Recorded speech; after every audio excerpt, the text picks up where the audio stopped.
Hello sir. सबसे पहले sir आप सभी को हमारा प्रणाम। और आज हम सर हिंदी साहित्य इतिहास लेखन की पद्धतियाँ आदिकाल का पहला टॉपिक हम लेकर आ गए हैं। आज सर हम हिंदी साहित्य इतिहास लेखन की पद्धतियों के बारे में चर्चा करेंगे। सर हमने इसका सिलेबस पहले ही वीडियो में जान लिया है। अगर आपने सिलेबस नहीं देखा तो देख लीजिएगा। ऐसे हम एक एक टॉपिक डेली पढ़ाएंगे। आज हिंदी साहित्य इतिहास लेखन की पद्धतियाँ बताते हैं। तो हिंदी साहित्य इतिहास लेखन की पद्धतियाँ सर देखिए, हिंदी साहित्य इतिहास लेखन की पद्धतियाँ। अब सर जैसे अलग अलग विद्वानों ने अलग अलग पद्धतियाँ अपना करके अपना अपना इतिहास ग्रंथ लिखे हैं, तो सर किस पद्धति को अपना करके और किन विद्वानों ने अपना अपना इतिहास ग्रंथ लिखा है उसके बारे में सर हमें जानना है। तो सर जिसमें देखिए पहला आता हमारा वर्णानुक्रम पद्धति। ठीक है सर, ये वर्णानुक्रम पद्धति जो है सर कहेंगे ये किसने दिया है, किसने इस पद्धति का सहारा लेकर के अपना इतिहास ग्रंथ लिखा है। तो सर कहेंगे गारसा दत्तासी और शिव सिंह सेंगर, ये दो विद्वान थे जिन्होंने इस पद्धति को स्वीकार किया है। वर्णानुक्रम पद्धति को गारसा दत्तासी और शिव सिंह सेंगर ने इस पद्धति को स्वीकार किया है। इसके बाद सर एक पॉइंट और इसी में आता है, आपसे कभी कभी पूछ लिया जाता है पेपर में कि हिंदी साहित्य इतिहास लेखन की सबसे दोषपूर्ण अविकसित और भद्दी पद्धति कौन सी है। तो सर इसको ध्यान दीजिएगा, सबसे जो दोषपूर्ण अविकसित भद्दी पद्धति है, दोषपूर्ण अविकसित, ठीक है सर, भद्दी पद्धति है, कौन है सर, वर्णानुक्रम पद्धति है। किसने दिया सर, जॉर्ज ग्रियर्सन और गारसा दत्तासी और शिव सिंह सेंगर ने दिया है वर्णानुक्रम पद्धति को। ठीक है सर। इसके बाद सर देखिए दूसरा आ जाता है, दूसरा क्या कहता है सर, कालानुक्रम पद्धति। कुछ लोगों ने कालानुक्रम पद्धति को अपना करके अपना इतिहास ग्रंथ लिखा। अब सर कालानुक्रम पद्धति को अपना करके किस किस ने अपना इतिहास ग्रंथ लिखा, तो सर कहेंगे देखिए जॉर्ज ग्रियर्सन, एक लेखक हैं जॉर्ज ग्रियर्सन और एक लेखक हैं मिस्र बंधुओं ने इस पद्धति को स्वीकार करके अपना इतिहास ग्रंथ लिखा है। अब सर मिस्र बंधु सोच रहे होंगे क्यों लिखे हैं मिस्र बंधुओं। तो सर मिस्र बंधुओं में 3 लोग आते हैं, श्याम बिहारी मिश्र आते हैं, गणेश बिहारी मिश्र आते हैं और सुखदेव बिहारी मिश्र आते हैं। और सर और देखते हैं सर, इसके बाद सर देखिए तीसरी पद्धति आ जाती है सर।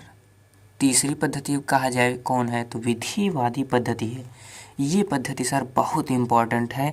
क्यों इम्पॉर्टेंट है सर, क्योंकि ये आचार्य रामचंद्र शुक्ल जी द्वारा बनाई गई पद्धति है, इसीलिए सर ये बहुत ज़्यादा इम्पॉर्टेंट हो जाती है। इसके बाद सर देखते हैं कि ये जो विधिवादी पद्धति है ना, हिंदी साहित्य इतिहास लिखने में ना यह पद्धति सबसे अधिक उपयोगी सिद्ध हुई है। आपसे ये क्वेश्चन पूछा जाता है कि हिंदी साहित्य इतिहास लेखन की पद्धतियों में कौन सर्वाधिक उपयोगी पद्धति है। तो सर कौन सर्वाधिक उपयोगी पद्धति है,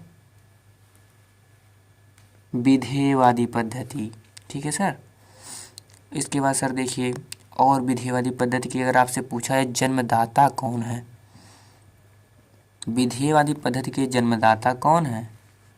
एक सर देखिए तेन, ये तेन एक कवि हैं, तो तेन है। ठीक है सर, तेन जो है इन्होंने इसको कितने भागों में बांटा है, तेन ने इसको 3 भागों में बांटा। तेन से 3 याद कर लीजिएगा, 3 शब्दों में विभाजित किया इसको। अब कहेंगे सर कौन कौन शब्द है वो, तो वो सर एक जाति है, वातावरण, तीसरा क्षण विशेष, 3 भागों में विभाजित किया शब्दों में। और सर देखिए यही हम देखिए बात आपसे पहले बताएं कि ये जो पद्धति है ना विधेयवादी पद्धति, ये आचार्य रामचंद्र शुक्ल जी द्वारा बनाई गई पद्धति है, इसलिए सर ये सबसे इम्पोर्टेंट पद्धति ये हो जाती है। ठीक है सर, ये बहुत इम्पोर्टेंट है सर, देखिए ध्यान दीजिएगा, आचार्य रामचंद्र शुक्ल जी द्वारा बनाई गई पद्धति। ठीक है सर। इसके बाद सर देखते हैं आचार्य रामचंद्र शुक्ल जी का सर एक कथन है, बहुत इम्पोर्टेंट कथन है सर, जान लीजिएगा। अगर आचार्य रामचंद्र शुक्ल जी आ गए तो जान लीजिए कि इनका कथन कितना इम्पोर्टेंट है। आप कोई अगर TGT PGT की तैयारी करते हैं, अगर शुक्ल जी से क्वेश्चन ना आए ना, अगर आप शुक्ल जी को पढ़ के ना जाएंगे ना, तो आपका सर सिलेक्शन अब क्या ही कहें कि बिना शुक्ल के तो नहीं होना है, इतना जान लीजिए।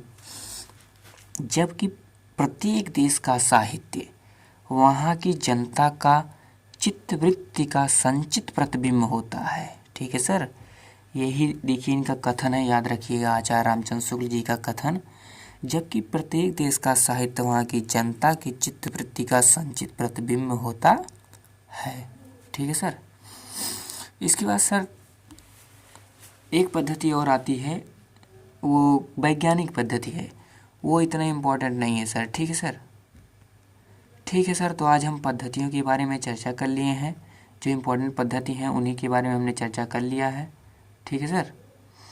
अब इसके बाद अब नेक्स्ट वीडियो में सर हम इस पद्धति के बारे में चर्चा कर लिए हैं, अगली वीडियो में हिंदी साहित्य इतिहास के प्रमुख ग्रंथ की चर्चा करेंगे।